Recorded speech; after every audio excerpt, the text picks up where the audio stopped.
Hello hi అందరికీ. ఈ fresh పుదీనాతో పుదీనా రైస్ ప్రిపేర్ చేసేద్దామా? ఇంకెందుకు లేటు, స్టార్ట్ చేద్దామా? చేయండి. ముందుగా ఈ పుదీనా ఆకుని నీట్గా ఆకులన్నీ కూడా తీసుకోవాలండి. అండ్ ఈ రెసిపీ వచ్చేసి చాలా క్విక్గా అయిపోతుంది. మెయిన్గా బిగినర్స్కి కానీ అండ్ లంచ్ బాక్స్ రెసిపీస్కి కానీ అండ్ బ్యాచిలర్స్ ఉంటారు కదండి, వాళ్ళకి కూడా వితిన్ 10 minutesలో రెడీ అయిపోతుంది. సో ఈ విధంగా ఆకులన్నీ ఒలుచుకోవాలి. ముందుగా మనం ఇలా కంప్లీట్గా ఒలుచుకొని పక్కన పెట్టుకోవాలి. దీన్ని ఇప్పుడు ఈ లోపు మనం ఎంత క్వాంటిటీ అయితే రైస్ చేస్తున్నామో రైస్ని బాగా 2 to 3 times వాష్ చేసుకొని నానబెట్టుకోవాలి. ముందుగా ఒలిచి పెట్టుకున్న పుదీనాకుని నీట్గా వాష్ చేసుకొని మిక్సీ జార్లోకి వేసుకొని ఫైన్ పేస్ట్ చేసుకోవాలి. దీన్ని కొంచెం వాటర్ యాడ్ చేసుకుంటూ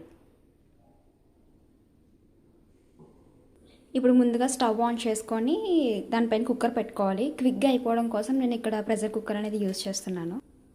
ఇప్పుడు ఇందులోకి 3 tablespoons ఆఫ్ ఆయిల్ హీట్ అయిన తర్వాత జీడిపప్పు లైట్గా వేసుకొని ఫ్రై చేసుకోవాలి.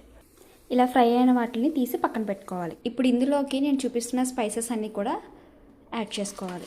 అవి లైట్గా ఫ్రై అయిన తర్వాత ఆనియన్, పచ్చిమిర్చి చాప్ చేసుకున్న వేసుకోవాలి. ఆనియన్స్ కొంచెం ఫాస్ట్గా ఫ్రై అవ్వడం కోసం 1 స్పూన్ సాల్ట్ కూడా యాడ్ చేసుకుంటున్నాను నేను. ఇలా ఫ్రై అయిన ఆనియన్స్లోకి ముందుగా ప్రిపేర్ చేసి పెట్టుకున్న పేస్ట్ యాడ్ చేసుకోవాలి. లో ఫ్లేమ్ మీద ఒక 5 minutes పాటు పచ్చివాసన పోయినంత వరకు కూడా పుదీనాని నీట్గా కలుపుకుంటూ ఉండాలి. మధ్య మధ్యలో పుదీనా బ్లాక్గా కనిపిస్తుందని అనుకోకండి. పేస్ట్ చేయగానే పుదీనా కలర్ అనేది మనకి డార్క్ అయిపోతుంది. సో దానివల్ల కొంచెం మీకు ఫోన్లో బ్లాక్గా కనిపిస్తుంది కలర్. ఇప్పుడు ఇందులోకి ముందుగా వాష్ చేసి పెట్టుకున్న రైస్ యాడ్ చేసుకోవాలి. పుదీనా పేస్ట్ అంతా రైస్కి పట్టేలాగా బాగా కలుపుకోవాలి ఒక 2 minutes. నేను ఈ కప్తో 1 cup ఆఫ్ రైస్ తీసుకున్నాను. సో ఈ కప్తో 2 cups ఆఫ్ వాటర్ యాడ్ చేసుకుంటున్నాను ఇందులోకి.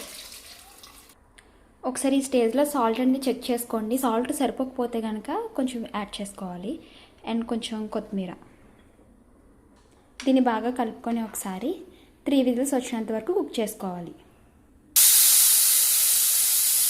ఇలా ప్రెషర్ పోయిన తర్వాత ఓపెన్ చేసి చూస్తే వేడి వేడి మన పుదీనా రైస్ రెడీ.